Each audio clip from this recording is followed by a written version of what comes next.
오카? 네, 안녕하세요. 계좌랑 에피소드 2화 시작해보도록 하겠습니다. 사실 3일 전에 선생님이 한 1번부터 4번까지 절대값을 포함한 부등식에 관련된 그래프 문제 풀어줬던 거 기억납니까? 그거 연장선상인데 휴일에 내신 대비도 있고 선생님 막 학생들 질문이 너무 많아가지고 준비를 하다 보면 또 이제 이렇게 일에 팔리면 영상이 늦어요. 양해해 주시고 어쨌든 최대한 많은 영상들을 중간고사 못지않게 또 계속 앞으로도 찍어내는 거 이제부터 할 거니까 지켜봐 주시고 따라와 주시면 좋겠습니다. 자, 지금 이제 4개의 문제를 또 가지고 왔고요. 5번 문제부터 바로 살펴보도록 할게요. 지금 5번 문제를 보게 되면 얘는 지금 루트가 들어와 있죠. 근데 루트 A의 제곱을 여러분들 어떻게 해석을 했었습니까? 우리 중3 때 배울 때 루트 A의 제곱을 보게 되면 얘는 절대값 A로 해석을 할 수 있었거든요. 그쵸? 그러니까 얘도 결국에는 지금 절대값으로 문제를 해석하라 그런 뜻이 담겨 있다라고 보면 되겠습니다. 그러니까 절대값인 거고요. 지금 해석을 해보면 절대값 x 플러스 5에다가 더하기 절대값의 2x 빼기 5 얘가 12보다 작을 때가 언제냐라고 보고 있는 거죠.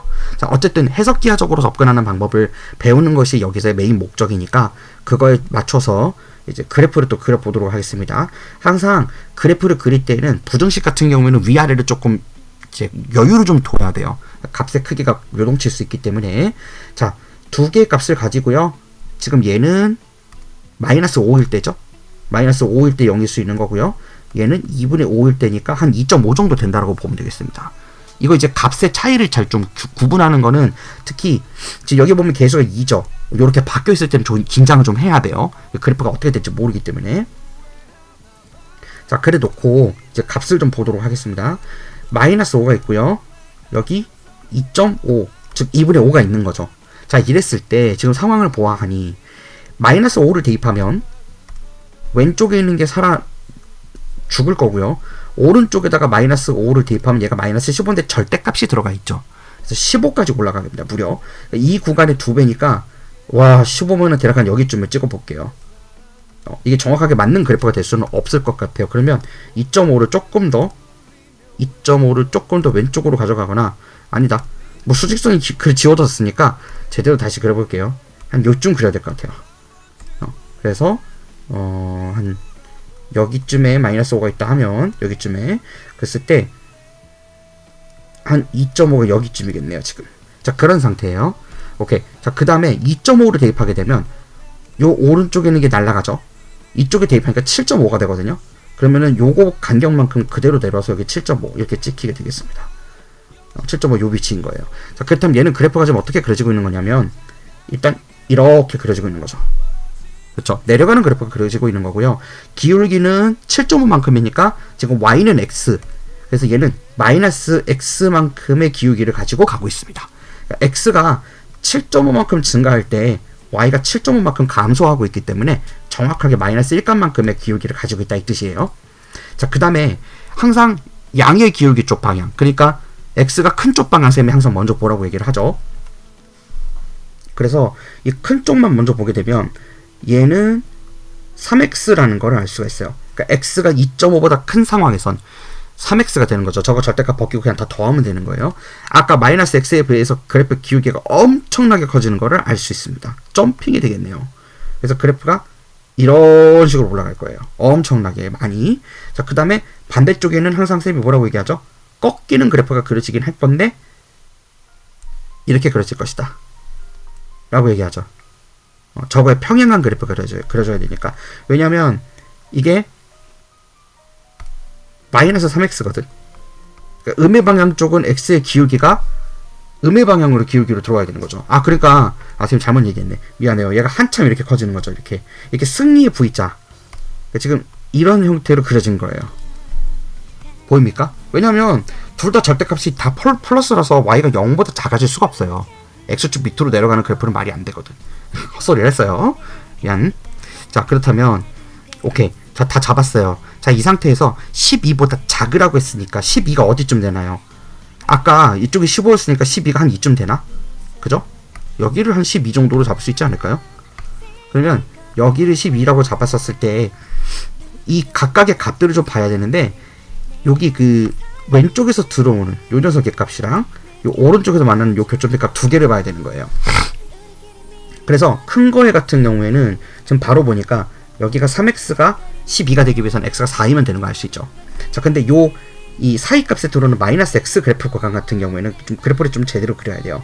그러니까 안쪽이기 때문에 마이너스 5보다 클 때는 x 빼기 5가 이제 양수죠. 근데 2x 빼기 5가 음수가 되는 걸 알 수 있거든.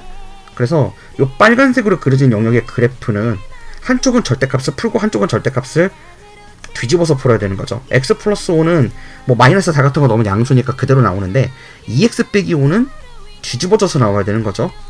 그래서 정리를 해보니까 마이너스 x 플러스 10인 걸 알 수 있습니다. 그런데 걔가 12랑 같아야지만 되는 거죠. 이때 x 값은 얼마죠 그러면? 마이너스 2인 걸 알 수 있어요. 그래서 확실히 이렇게 얘 사이에 들어와 있는 걸 알 수가 있는 거죠. 자, 그래서 결론적으로 그럼 어떻게 됩니까? a가 마이너스 2인 거고 b가 4니까 4에서 2를 빼면 6인 걸 알 수가 있는 거죠. 이렇게 푸는 거예요. 자, 5번 문제 조금 복잡한 형태입니다. 자, 6번 볼게요. 6번 같은 경우는 이 6번은 좀 신기한 게 요 녀석은 함수 fx를 줬는데 이 함수 안의 함수라고 하는 거, 내 안의 함수, 뭐 이제 쌤이 항상 그렇게 얘기하죠. x제곱 플러스 2ax 플러스 3이 하나의 형태로 주어져 있는 거예요. 그래서 얘는 저걸 a를 만약에 x제곱 플러스 2ax 플러스 3으로 봤다라고 했을 때 결국 fx가 어떻게 되죠? 이때 fx는 a제곱에다가 더하기 a 빼기 6이 되는 걸 알 수가 있죠. 자, 이때 이 녀석이 모든 실수 x에 대해서 fx가 0보다 큰 거거나 같은 것을 성립하는 실수 a 값의 범위를 구하라고 했습니다. 자, 그러면 일단 결론부터 먼저 해결을 해야 될 것 같아요. fx가 0보다 항상 크거나 같으려면 이 a제곱 플러스 a 빼기 6이 어떻게 돼야 되는 거죠? 항상 아래쪽. 그러니까 0보다 크거나 같으려면 요거에 판별식에 해당하는 애가 있을 거 아니야. 그죠? 얘가 모든 실수에 대해서 항상 0보다 크거나 같아야 된다고 했다는 건 얘의 판별식 d가 0보다 작거나 같아야 된다라는 얘기하고 연결되는 거죠. 그쵸? 그렇게 되는 거겠죠. 그래서 일단은 이게 성립하는 구간을 먼저 찾아야 돼요. 자, 근데 모든 실수 x에 대해서 이게 성립하려면 조심해야 될 게 뭐냐면, 지금 우리가 fx를 이렇게 잡았지만 여기서 조심해야 되는 게 이 a는요, 이 x가 입력됐을 때의 출력값이 a예요. 즉, 왜 쌤이 여기다가 fx라고 쓰긴 했지만 이 전체가 a가 입력인 것이지 x 자체가 입력은 아니거든. 그죠? 무슨 말이냐면 함수 안의 함수라는 건 내가 x를 입력값으로 잡았을 때 출력이 a인 건데 이걸 한 번 더 입력으로 잡아가지고 y값을 잡는 거잖아요. 좀 그렇게 문제를 풀고 있는 거잖아. 그러니까 a에 대한 함수의 그래프는 범위가 크게 상관이 없다는 거예요. 자, 그런 상태에서 어쨌든 fx a 값 자체가 0보다 크거나 같은 모든 것의 구간을 잡고 싶은 거예요. 자, 그런데 a 제곱 플러스 a 빼기 6은 일단 a 마이너스 2와 a 플러스 3을 근으로 갖습니다. 근데 이 최종적인 fx, 그러니까 지금 fx에 들어가 있는 요 값이 지금 우리가 a로 들어간다고요? 근데 걔가 0보다 크거나 같대요. 자, a가 0보다 크거나 같다라고 한다면 a 값이 0보다 크거나 같다라고 한다면 지금 얘는 어쨌든 마이너스 3부터 2까지 구간에서 들어갈 건데 여기 0을 기준으로 a는 이 우변만 지금 함수가 들어가고 있는 거인 거죠. 이해됩니까? 거기 구간에서 a가 어떤 값을 설정하고 가져갈 수 있으면 되는 거예요. 그런데 a가 항상 0보다 크거나 같다라고 얘기를 하려면 결국엔 지금 이 a에 대한 함수 구간에서 얘가 이렇게 함수를 가지게 될 텐데 지금 0이 되는 구간에서는 얘가 0보다 크거나 같아야 된다고 했는데 그게 지금 될 수가 없는 거죠. 그러니까 a가 어디부터 a가 지금 이 a를 필두로 하는 이 전체 함수 fx는 어느 상황에서 0보다 크거나 같을 수 있는 거죠. a 입장에서 봤었을 때는 입력 a를 기준으로 보면 a가 마이너스 3보다 작거나 같으면서 a가 2보다 크거나 같은 지점까지 가야 되는 거죠. 그쵸? 그러니까 지금 이 전체를 이 fx 자체가 a를 입력으로 가져가는 것에 대한 출력으로 보고 있는 거니까요. 자, 아까 쌤이 이거 fx를 자체를 a로 본다고 얘기했는데 그거 말을 수정을 해야 될 것 같아. 이 fx가 a인 건 맞는데 fx 자체가 a를 입력으로 가져가는 것에 대한 출력이라고요. 그런 의미였어요. 문제에서 줄 때 여기 전체가 fx였으니까 지금. 자, 그렇다면 이 a를 입력으로 가져가는데 이 fx 자체가 0보다 크려면 지금 a를 기준으로 만든 새로운 함수에서 봤다시피 a가 마이너스 3보다 작거나 같든지 a가 2보다 크거나 같을 때만 인정되는 거죠. 아래로 불러기는 함수인데 0보다 크거나 같으려면 바깥쪽의 범위를 가져가야 되는 거니까요. 그럼 되겠죠. 그러니까 얘는 두 개의 함수를 다 갖고 있는 거예요. x제곱 플러스 2ax 플러스 3이 마이너스 3보다 작거나 같은 한 가지 상황이 있는 거고요. x제곱 플러스 2ax 플러스 3이 2보다 크거나 같은 상황에서의 조건도 가지고 있는 겁니다. 자, 이해되죠? 그랬을 때 이제 식을 정리를 해보면 6번 조금 더 연장해서 쓰면은, 자, 그러면은 1번 조건 한번 보도록 할게요. 지금 1번 조건에서 보면 x제곱 플러스 2ax 플러스 6이 0보다 작거나 같다. 지금 이렇게 되는 거죠. 어라? 아래로 볼록인데 특정 0보다 작거나 같다라고 하면 안쪽이라는 걸 알 수가 있겠죠. 얘 인수분해 해야 돼요. 지금. 자, 그런 상황인 건데 인수분해를 해야 되는 상황에서 지금 정확하게 값이 주어진 게 없으니까 일단 조금 홀드하도록 하겠습니다. 다만 우리가 할 수 있는 건 뭐냐면 아래로 볼록이니까 얘가 근을 가지려면은 x 플러스 a제곱으로 표준형으로 묶었을 때 6 빼기 a제곱이 나올 텐데 이 6 빼기 a제곱 값 자체가 일단 0보다 작거나 같아야 되는 건 확실해요. 그쵸? 자, 이제 그거를 하나 두고요. 두 번째 조건을 볼게요. 자, 여기다가 쌤이 지금 두 번째 조건을 안 써놨는데 두 번째 조건을 좀 보도록 하겠습니다. 두 번째 조건이라 그러면 x제곱 플러스 2ax에 대해 플러스 1인 거죠. 얘가 0보다 크거나 같아야 돼요.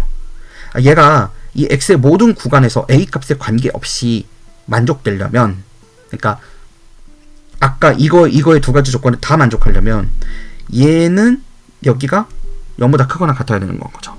자, 그렇다면 얘가 0보다 크거나 같은 이 모든 실수 x에 대해서 얘가 만족되려면 어떻게 돼야 돼요?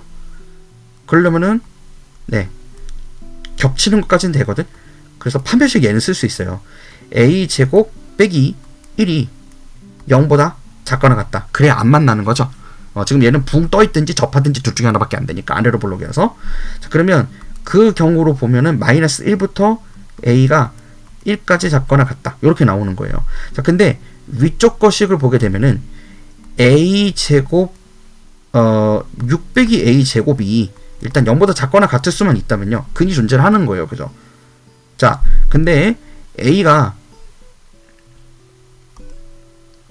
지금 마이너스 루트 6부터 얘가 플러스 루트 2까지 나오는 걸 볼 수가 있거든요. 그러니까 결국 이 범위 안에 다 들어가네요. 그게 얘가 제일 빡센 조건이겠네. 그렇다면 1번이 답이 되는 걸 알 수가 있겠습니다. 예, 요렇게 연습을 하시면 되겠어요. 6번이 조금 까다롭죠. 함수 안에 함수다 보니까. 자, 그 다음에 7번 보도록 할게요. 7번은 지금 아래쪽 같은 경우에는 x제곱 빼기 16이니까 요 아래쪽 건 쉽죠. 요 녀석은 그냥 얘를 인수분했었을 때 아래로 볼록인 상황에서 마이너스 4부터 4까지의 구간에서 0보다 작아야 되는 거니까 안쪽으로 들어가고요. x가 마이너스 4보다 크면서 4보다 작다라는 거 알 수 있어요. 자, 근데 위쪽에 있는 게 문제예요. 얘는 2차 함수의 전체 절대값이 쓰여 있게 되는데 이렇게 되면 이걸 쌤이 항상 x축 대칭이다 그런 얘기를 많이 합니다. 그러니까 얘는 x제곱 빼기 9니까 마이너스 3부터 플러스 3까지 확 그냥 마이너스 3부터 플러스 3까지의 경계 영역을 갖고 있습니다. 마이너스 3부터 3까지의 경계 영역을 갖고 있고요. 요 녀석의 그래프가 지금 자세하게 살펴봤을 때 마이너스 3부터 3까지 그래프의 경계 영역을 갖고 있는데 요 녀석이 지금 이 아래쪽 영역 같은 경우에는 어떻게 되는 거죠? 뒤집어져야 되는 거죠? 근데 그만큼 평행이동해서 x축을 기준으로 평행이동해서 다시 가지라 했습니다. 그럼 이렇게 그래프가 그려질 거예요. 맞죠? 그래프 이런 식으로 그려줘야 되거든. 지금 이런 식으로요. 그래서 정리를 해보면 이렇게 되는 걸 알 수가 있어요. 그죠? 이렇게 그려지는 그래프예요. 자, 그런 상황에서 이제 조금 까다로운 부분이 있다면 요 꼭지점에 잡힌 위치가 이 8x하고 어떤 관계를 가지느냐, 뭐 그런 형태가 문제가 될 수 있다고 보겠습니다. 그러니까 8x라 그러면 지금 얘가 정확하게 지금 y축을 이렇게 딱 통과하고 있거든요. 근데 8x는 어마어마하게 기울기가 크죠. 근데 그보다 작다 그랬으니까 얘가 여기에서 만나는 지점이 하나 있을 거고요. 이거 연장해서 위로 올라가 또 만나는 지점이 하나 있을 거예요. 이렇게 두 개를 찾아야 돼요. 요 구간 안에서만 지금 요 빨간색이 직선의 y는 8x보다 작다라고 할 수 있는 거죠. 자, 그러면 이 뒤집어지는 녀석은 쌤이 이거 항상 뒤집어서 부호는 반대다라고 얘기했었던 거 기억나요? 그래서 얘는 마이너스 x제곱 플러스 9가 실제 함수인 거고요. 그게 언제 8x하고 같아야 되는 거니까 그는 찾을 수가 있을 거야. 그래서 x제곱 플러스 8x 빼기 9는 0이라고 나오는 거고요. 이거에 대한 근을 찾아보게 되면 마이너스 1, 그죠? 그 다음에 x 플러스 9 두 개가 나오게 될 텐데, 마이너스 9하고 1인데 공교롭게도 마이너스 9는 얘가 원래 위로 부른 게 모두 함수가 살아있을 때 요 끝에 있는 음의 값의 경계 영역에서가 마이너스 9의 접점인 거고요. 실질적으로 여기서 이제 영향력을 행사하는 실제 범위는 1 하나라고 보면 되겠습니다.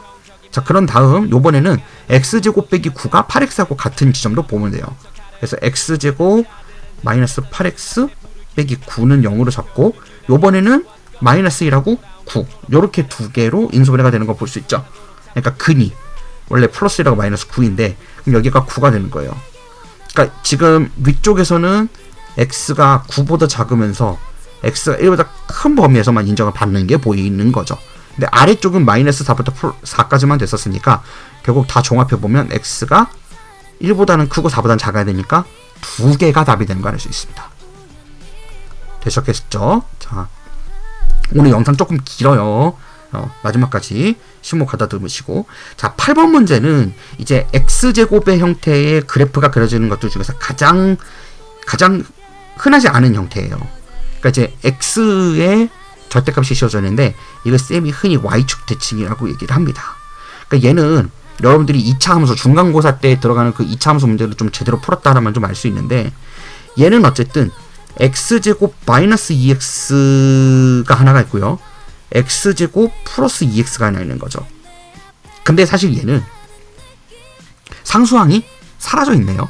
일반형으로 본다면 상수항에서는 2차 함수에서 포물선에서 ax제곱 플러스 bx 플러스 c꼴에서 c는 결국 y축과 교점인 거죠. 얘는 결국에 x에다가 0을 넣어서 지금 기준으로 한 거기 때문에 x가 0보다 크거나 같다, 그리고 x가 0보다 작다라는 조건을 넣었었을 때 y축을 기준으로 어떤 값이 설정이 되어 있는 거예요. 거기서 만나는 거거든요. 그래서 아주 아름다운 엉덩이 그래프가 그려지게 되겠습니다. 그래서 그래프를 그려보게 되면 아주 이쁘게 귀엽게 그려질 건데요. 얘가 일단 꼭지점 축의 방정식이 중요하긴 해요. 마이너스 2x니까 x 빼기 1의 제곱도 있고 x 플러스 1의 제곱도 있습니다. 그래서 마이너스 1과 1 요 두 구간이 있는 거고요. 거기에 얘는 원점인 0,0에서 만나는 거니까 마이너스 1에서 놓고 보면 얘가 0 넣으면 지금 0되거든요. 그래서 마이너스 x제곱 여기서는 둘 다 마이너스 1 값이 지금 상수항에 추가가 돼야 되는 거죠. 없었던 게 생겼으니까. 그래서 얘는 요 마이너스 1과 플러스 1, 마이너스 1, 마이너스 1, 플러스 1, 플러스 1에서 값을 가지게 되면서요. 요런 형태로 그래프가 그려지게 되겠습니다. 엄밀하게는 요 빨간색에 의해서 그려진 그래프는요. 0에서 값을 가질 수가 없어요. 왜냐면 x가 0보다 작은 거를 기준으로 그려지니까. 자, 그 다음 반대쪽에 플러스 쪽은 오히려 여기를 가득 채워서 요렇게 가져가면 되는 거예요. 쌍둥이죠. 그래서 쌤이 y축 대칭이라고 얘기를 했던 거예요. 얘가 8보다 작아야 된다고 했으니까 y 값이 8인 지점을 찾아야 되겠습니다. 와, 여기가 1이니까 이 8을 지금 이게 실제 여기 8이 아니에요. 한참 더 위로 올라가야 돼요. 물결 표시 해줄게. 그랬을 때 두 개의 x값을 찾으면 되는 거예요. 이거보다 작아야 할 테니까. 그러면 아무거나 한쪽 넣으면 이게 지금 데칼코만이기 때문에 양의 방향의 값과 음의 방향의 값이 똑같이 나올 겁니다. 그래서 x제곱 그냥 마이너스 2x 그냥 플러스로 넣은 거를 는 8이라고 놓고요. 이 8을 안쪽으로 넣어서 해보면 x 빼기 x 더하기 2에 x 빼기 4인 거죠. x 빼기 4는 0이니까 요 지점이 4구나 라는 거 알 수 있게 되는 겁니다. 좀 비현실적이죠, 그래프 위치가. 그래서 마이너스 4보다 크면서 4보다 작다라는 게 첫 번째 부등식에서의 조건이고요. 아래 조건은 그냥 좌변으로 다 옮기면 되는 거죠. 그래서 x제곱 플러스 3x 마이너스 10이 0보다 작다는 거고요. 그냥 평범한 인수분해겠네요. 마이너스 2에 5를 해서 x가 지금 0보다 작은 구간인데 아래로 불러가니까 안쪽 사이값이 되게 되고요. 마이너스 5부터 2까지예요. 이 두 개의 범위를 다 만족시키려면 마이너스 4보다는 크지만 2보다는 작겠습니다. 그죠? 그래서 마이너스 4보다는 크지만 2보다는 작다. 결론적으로 마이너스 3, 마이너스 2, 마이너스 1, 0, 1 이 4개밖에 안 되니까 다 더하고 나면 답이 마이너스 5가 나오는 걸 알 수 있어요. 자, 그래서 전체적으로 문제를 한번 풀어봤는데 느낌 어떤가요? 지금 여러분들이 이게 어쨌든 심화 과정이고 절대값을 이용한 그래프를 통해서 해석기하적으로 푸는 것들을 연습을 꾸준하게 하고 있는 거기 때문에 대부분의 경우에는 대수적으로 다 문제를 풉니다. 그리고 대수적으로 푸는데 여러분들이 시간이 조금 걸리긴 하지만 대수적으로 푸는 게 깔끔하긴 할 거예요. 근데 문제점이 뭐냐면 대수적으로 풀다 보면 산술적으로 조금만 이제 어긋나 버리면 값이 복잡해진다는 거죠. 특히 부등식의 범위를 설정할 때. 근데 그래프를 가지고 풀면은 한눈에 눈에 보이기 때문에 이걸 믿고 풀 수가 있어요. 그래서 어차피 대수 그리고 뭐 공통수학 2 그런데 나오는 함수 단원이 앞으로 질비하게 많이 있으니까 연습 삼아서 그리고 모의고사 대비용으로 이런 문제들 많이 풀어놓으면 여러분들 미래에 실전에 대비하는데 많은 도움이 될 것으로 감히 예상해 보겠습니다. 실제 이제 기말고사가 만약에 객관식으로 나오는 학교들 같은 경우에는 더욱더 가열차게 연습해서 적극적으로 활용해 주시기를 권장해드리면서 다음 회차에서는 뭐 부등식 관련된 거 조금 더 살펴보고요. 그 다음에 다른 어둠의 스킬들 또 마주하는 것으로 여러분들 찾아뵙도록 하겠습니다. 수고하셨어요.